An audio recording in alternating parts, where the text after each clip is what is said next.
পুরা ঈদ রোজার ঈদ থেকে শুরু হয়েছে, এর আগ থেকে শুরু হয়েছে এই কাজ। এই উন্নয়ন দেখে কতবার যেন এই জায়গায় যে জায়গা নেওয়া হয়েছে এটা হিসাব নাই। সিটি কর্পোরেশনের মানুষের ভোগান্তি চরমে। যে এখনও এরকম 4-5টা ভালো ভালো প্রতিষ্ঠান বা ছোট বড় অনেক প্রতিষ্ঠান আছে যে এখান থেকে চলে যেতে চাচ্ছে, যে সম্ভব হচ্ছে না আমাদের এখানে ব্যবসা করা। আর এই যে জিন্দাবাজার থেকে এইদিকে কাস্টমার সমাগম হচ্ছেই না, রিক্সা আসতে পারতেছে না, প্রাইভেট গাড়ি নিয়ে আসতে পারতেছে না, সবাই একটা বিভ্রান্তির মধ্যে আছি। পুরা ঈদ রোজার ঈদ থেকে শুরু হয়েছে, এর আগ থেকে শুরু হয়েছে এই কাজ। এই উন্নয়ন দেখে কতবার যেন এই জায়গায় যে জায়গা নেওয়া হয়েছে এটা হিসাব নাই। সিটি কর্পোরেশনের মানুষের ভোগান্তি চরমে চরমে পৌঁছে গেছে। এখন কুমারপাড়ার মানুষ এবং ব্যবসায়ী যারা বসবাস করে এরা আল্লাহর ওয়াস্তে মেয়র সাহেবের কাছ থেকে মাফ চাচ্ছি যে আমরা আল্লাহর ওয়াস্তে এই আর উন্নয়ন চাই না। এই রকম উন্নয়ন তওবা করতেছিল। এটা ব্যবসায়ীদের জিজ্ঞেস করে, এরা চরম ভোগান্তিতে আছে। অনেক লোক যারা ব্যবসাপাতি করতেছে, যারা এই ব্যবসা প্রতিষ্ঠানের মালিক, যারা ফ্রি হোল্ডার, যারা মালিক এখানে দোকানদার, দোকানদাররা তাদের রেন্ট দিতে পারছে না ঠিক মতো। কারণ ব্যবসা যদি না করে তাহলে রেন্ট কোথা থেকে দেবে? আর সিটি কর্পোরেশন বা উন্নয়ন যারা করতেছে এরা তো দোকানের মালিকদের তো কোনো ভর্তুকি দিচ্ছে না, তাই না? আর আপনারা রাস্তার অবস্থা দেখেন কোনো বৃষ্টি নাই, কিচ্ছু নাই এখন, কিন্তু কতটুকু পানি এখানে। কোনো রিক্সাওয়ালা বন্দর থেকে এখানে আসতে চায় না, সিএনজি ড্রাইভার এখানে আসতে চায় না। এরা যদি না আসে তাহলে মানুষ কেনাকাটা করার জন্য এখানে কেন আসবে? দীর্ঘদিন যাবত এই কুমারপাড়ায় ব্যবসা করে আসতেছি। আমাদের করোনা 2019 থেকে যে প্রবলেম শুরু হয়েছে তখন থেকেই আমরা আসলে একটা হিমশিম খাচ্ছি ব্যবসা নিয়ে। ইভেন কি করোনা যখন কাটিয়ে উঠি তখন ব্যবসাটা উপযোগী হয় আমাদের এই রাস্তাটার জন্য। আমরা এখন পর্যন্ত মানে করোনার ধাক্কাটাও কেটে উঠতে পারি নাই। এমনকি ইভেন কি আমরা এই যে সামনের 2টা ঈদ গেল, ঈদটাও সম্পূর্ণভাবে করতে পারি না এই রাস্তার জন্য। ড্রেনের কাজ, তারপরে রাস্তা চলাচল, গাড়িগুলা নিয়ে কেউ আসতে পারে না। এখন বর্তমানে যে সমস্যা হয়েছে আপনারা জানেন, বিগত কয়েকদিন আগে যে বন্যাটা গেছে, বন্যা পরে যে একটা ধাক্কা খাইছি আবার আমরা, এটাও কিন্তু কাটাই উঠতে পারি নাই। এখন মোটামুটি আবার এই যে জিন্দাবাজার থেকে এইদিকে কাস্টমার সমাগম হচ্ছেই না, রিক্সা আসতে পারতেছে না, প্রাইভেট গাড়ি নিয়ে আসতে পারতেছে না, সবাই একটা বিভ্রান্তির মধ্যে আছি। আমাদের মাননীয় মেয়র মহোদয় একটা আশ্বাস দিয়েছেন যে এই কাজটা যত দ্রুত শেষ করা যায়, এটাই আমরা একটা মনোবুঝ নিয়ে আসি এখন পর্যন্ত। তো এটাই আমাদের আশা ব্যক্ত করব যে এই কাজটা যাতে দ্রুত শেষ করে আমাদের ব্যবসা উপযোগী করে রাস্তাটা দেওয়ার জন্য। আমরা গত 2 বছর যাবৎ এই করোনার কারণে আমরা ব্যবসা করতে পারি নাই। আমাদের মূল ব্যবসার সময় হচ্ছে ঈদ উল ফিতর এবং ঈদ উল আজহা। এই ঈদ উল ফিতর এবং ঈদ উল আজহায় গত 2 বছরও আমরা ব্যবসা করতে পারিনি। এবারও রোজার আগ থেকেই আমাদের এই ড্রেন এবং এই রোড সংস্কারের কাজ শুরু হয়েছে। আমরা দফায় দফায় প্রায় 7 থেকে 8 দফায় আমরা মেয়র সাহেবের শরণাপন্ন হই। মেয়র সাহেবের ওখানে যাওয়ার পরে উনি আমাদেরকে সন্তুষ্টজনক সবসময় আশ্বাস দিয়ে আসছেন। এখনও আমরা গেলে তাই পাই, কিন্তু আমাদের সেই কাজটা খুব ধীর গতিতে হওয়ার কারণে আমরা 2টা ঈদেই আমরা ক্ষতিগ্রস্ত হয়েছি। সেটা শুধু আমার মুখের কথা না, আপনারা দেখেন যে এই রোডের কি চিত্র। রোডের চিত্র দেখলে দেখবেন পানির বিষয়ে বা ড্রেনের বিষয়ে একটু লেন্থি কাজ হচ্ছে, জানি না। তা আমাদের এমন একটা পরিস্থিতি হয়েছে যে 2টা ঈদেই যখন আমরা আমাদের আশানুরূপ ব্যবসা করতে পারি নাই, সেক্ষেত্রে আমাদের ব্যবসা প্রতিষ্ঠানের ভাড়াগুলো আমরা দিতে খুব হিমশিম খেতে হচ্ছে। আর প্রপার্টি মালিকরা তো আমাদের 5 তারিখের মধ্যে ভাড়া দেওয়ার কথা, সে জায়গায় ওনারাও কতদিন সময় ধৈর্য ধরবে, আমরা ভেঙে ভেঙে অনেক সময় ভাড়া দিতে হয়। তো সেই ক্ষেত্রে আমরা খুব বিপদের মধ্যে আছি। তো আমরা চাই যে যেভাবে হোক যত দ্রুত সম্ভব আমাদের এই ব্যবসা যেন আগের পর্যায়ে ফিরে আসে। না হলে আমরা তো ব্যবসায়ী, আমাদের অনেকের সঙ্গে অনেকের গোপনে আলাপ আলোচনা হয় বা দুঃখ ভাগাভাগি হয়। সেক্ষেত্রে দেখা যায় যে এখনও এরকম 4-5টা ভালো ভালো প্রতিষ্ঠান বা ছোট বড় অনেক প্রতিষ্ঠান আছে যে এখান থেকে চলে যেতে চাচ্ছে, যে সম্ভব হচ্ছে না আমাদের এখানে ব্যবসা করা।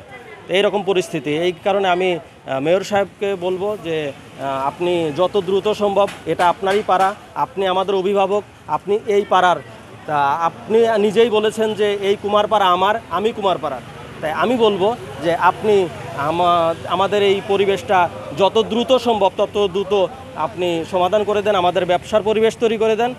আর সবাইকে বলবো যে আপনারাও মেয়র সাহেবের শরণাপন্ন হন বা যত দ্রুত সম্ভব যেখানেই যে ভুল ত্রুটি আছে সেইগুলো সংশোধন করার চেষ্টা করেন, কারণ এখানে অনেক সময় পানির লাইনের জন্য কিন্তু দীর্ঘদিন একটু লেন্থি হয়েছে এই লাইন নিয়ে, নতুন লাইন সংযোগ টংযোগ নিয়ে। এই কারণে আমি বলছি যে আমাদের ব্যবসায়ীদের পক্ষ থেকে দাবি, দেখেন আজ কুমারপাড়াতে একটা রিক্সা আসতে চায় না, আপনি মেডিকেল থেকে আসতে চান কুমারপাড়ার, বন্দর থেকে, জিন্দাবাজার থেকে, কোথাও থেকে কুমারপাড়া রোডে ঢুকতে চায় না, একটা সিএনজি ঢুকতে চায় না, অর্থাৎ আমাদের ক্রেতারা কিন্তু এদিকে আসতে পারতেছে না, অন্যদিকে চলে যাচ্ছে। তা আমরা এটার জন্য মানে আমরা ব্যবসায়ী, বাইরে থেকে আসছি ব্যবসা করার জন্য, আমাদের উপরে এই পুরাটাই পড়ে যাচ্ছে। এই জন্য আমি চাচ্ছি যে বাংলা ভিউর মাধ্যমে সবাইকে বলতে চাচ্ছি যে আপনারাও আমাদের সঙ্গে, এই কুমারপাড়ার যারা ব্যবসায়ীরা আছেন বা এলাকাবাসী যারা আছেন, সবাই আমাদের সঙ্গে একত্রতা প্রকাশ করেন। এবং আমিও মেয়র সাহেবের কাছে বলছি যে যত দ্রুত সম্ভব আমাদের ব্যবসার পরিবেশটা ফিরিয়ে দেন। আসলে রমজানের আগ থেকে কাজটা শুরু হয়েছিল, তখন আমাদের আসলে বলা হয়েছিল যে ঈদের আগের 15 দিনের মধ্যে শেষ হয়ে যাবে। তো আসলে আমরা এই আশ্বাস পাইছিলাম, কিন্তু আসলে শেষ হয় নাই। পরবর্তীতে ঈদের পরে আর কাজ হয় নাই, কুরবানির আবার 1 সপ্তাহ আগ থেকে আবার কাজ শুরু হয়েছে। সেক্ষেত্রে কুরবানিতে আসলে আমাদের ক্ষতিগ্রস্ত হয়েছে। রাস্তার কাজ থেকে আমাদের বেশি ক্ষতি হয়েছে আসলে পানির লাইনের কাজে। পানির লাইনের কাজ এই রোডে মনে হয় 3 বার হয়েছে। রমজানের আগে হয়েছে একবার, রমজান মাসে হয়েছে একবার, কুরবানির 3 দিন আগে হয়েছে একবার, আবার এই কয়দিন আগে হয়েছে আরেকবার। তো আমাদের ব্যবসার আসলে অনেক ক্ষতি হচ্ছে। আমাদের যত তাড়াতাড়ি সম্ভব এটা শেষ করা উচিত। এটা আমাদের মেয়রের কাছে আমাদের দাবি যে যত তাড়াতাড়ি সম্ভব এটা শেষ করা উচিত। ওনার কাছে আমরা 4-5 বার গেছিও এটা নিয়ে, কারণ আমাদের রোডে কোনো রিক্সা আসে না। আপনি একটা রিক্সারে যদি বলেন যে কুমারপাড়া যাবেন, সে রিক্সা যায় না, সিএনজি আসে না। শুধু প্রাইভেট নিয়ে যারা আসে তারাও একবার এসে পরবর্তীতে তারা আসে না, তারা নয়া সড়ক থেকে বলেন, জিন্দাবাজার থেকে শপিং করে ফেলে। সেক্ষেত্রে আমাদের আসলে প্রত্যেকটা ব্যবসা, যে জায়গায় আগে যাদের সেল 20,000 টাকা প্রতিদিন ছিল, তার সেল এখন 5 থেকে 7,000 টাকা। কিন্তু আমাদের রেন্ট বলেন, বেড ট্যাক্স বলেন, বাকি সব খরচ কিন্তু আমাদের ঠিকই করা লাগতেছে। আমরা মানে অর্থনৈতিকভাবে অনেক সবাই লুজার হচ্ছি। তা আমাদের আসলে কিছু করারও নাই নিজেদের, এটা যেহেতু একটা সিটি কর্পোরেশনের একটা কাজ।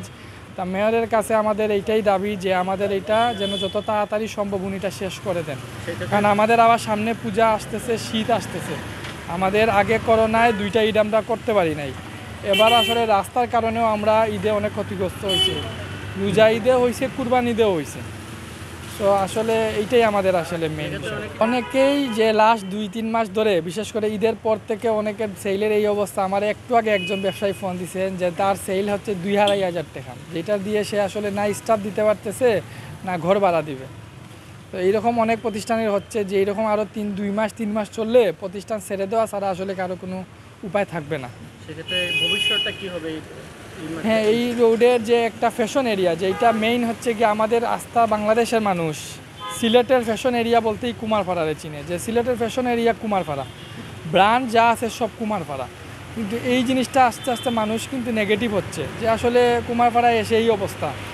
অনেক নতুন ব্র্যান্ড আসছে যারা রমজানের ঈদের আগেই ওপেনিং করছে, করার পরে আমাদেরকে বারবার বলতেছে ভাই কুমারপাড়ার এই অবস্থা, এটা জানলে তো আমরা কুমারপাড়া আসতাম না, আমাদের কাছে তো নয়া সড়ক, জিন্দাবাজার অপশন আছে, আমরা কেন কুমারপাড়া আসবো। পুরা বৃহত্তর কুমারপাড়ার একটা অনেক ক্ষতি হচ্ছে। শুধু এইটা ব্যবসায়ীর ক্ষতি হচ্ছে, আমরা যারা অলরেডি ব্যবসা করতেছি এদের ক্ষতি হচ্ছে, যারা জমিদার আছে এখানে, যারা এটা থেকে ভাড়া পান একটা ভালো ওনাদের ক্ষতি হচ্ছে, পুরা কুমারপাড়ারই একটা ক্ষতি হচ্ছে। কাস্টমাররা যখন আমাদেরকে শোরুমে এসে বলে, যাদের প্রাইভেট কার আছে তারা এসে বলে যে আপনাদের কুমারপাড়ায় আসলে আমাদের গাড়িতে আরও 1,000 টাকা খরচ করে গাড়ি পরিষ্কার করতে হয়। আর রিক্সার যাদের প্রাইভেট গাড়ি নেই, কাস্টমার বলে তো কুমারপাড়া রিক্সায় আসেই নাই। সব কিছু মিলাইয়া যে আমরা এমন একটা অবস্থার মধ্যে আছি। প্রতিদিন আপনি দেখেন এই কুমারপাড়ায় দেশের সুনামধন্য ব্র্যান্ড নিয়ে কুমারপাড়া রাস্তাটা সজ্জিত হয়েছে। এটা শুধু আমাদের অহংকার নাই, এই কুমারপাড়াবাসীরও অহংকার, মেয়র সাহেবের অহংকার, যেহেতু ওনার বাসাটা পড়ছে এই কুমারপাড়ায়। এখন আপনি দেশের প্রত্যেকটা অঞ্চলে কুমারপাড়া এক নামে চিনে, কারণ এখানে একটা না খুব সুন্দর সুন্দর নামি দামি ব্র্যান্ডগুলো নেই, এই রুটটা সজ্জিত হয়েছে। তো কথা হচ্ছে গিয়ে আমাদের আপনার মাধ্যমে, আপনার চ্যানেলের মাধ্যমে যারা আমি মেয়র মহোদয়কে আমাদের ব্যবসায়ী সমিতির পক্ষ থেকে অনুরোধ করব আপনি আমাদের রাস্তাটা যত দ্রুত সম্ভব আপনি আমাদের রাস্তাটা আপনি মানে আমার কাজ শেষ করে আমাদেরকে রাস্তাটা মানে গাড়ি চলাচল করার জন্য আপনি আমাকে সুযোগ করে দেন। কারণ আমরা খুব নিরুপায় হয়ে বলতেছি, কারণ আমাদের শোরুমটা, আমাদের ব্যবসা প্রতিষ্ঠানটা চালানি আমাদের পক্ষে খুব কষ্টকর হয়ে যাচ্ছে। আমরা প্রত্যেক মাসে এসে বাড়ি থেকে আনিয়া ভর্তুকি দিতেছি, আমরা পার্টিদের সাথে আমাদের কমিটমেন্ট ঠিক রাখতে পারতেছি না। কারণ আমাদের যেখানে আগে সেল ছিল একটা টার্গেট, এখন কোনো টার্গেট তো দূরের কথা, এখন বনি করাটা আমাদের পক্ষে খুব টাফ হয়ে দাঁড়াচ্ছে। আমি আপনার মাধ্যমে বারবার অনুরোধ করছি আমাদের সমিতির সবাইকে নিয়ে, আমি মহোদয় সাহেব, আপনি দ্রুত তাড়াতাড়ি আমাদের রাস্তাটা কমপ্লিট করে দেন। এটা আমাদের অনুরোধ, এটা আমাদের আকুল আবেদন আপনার মাধ্যমে আমি করতেছি।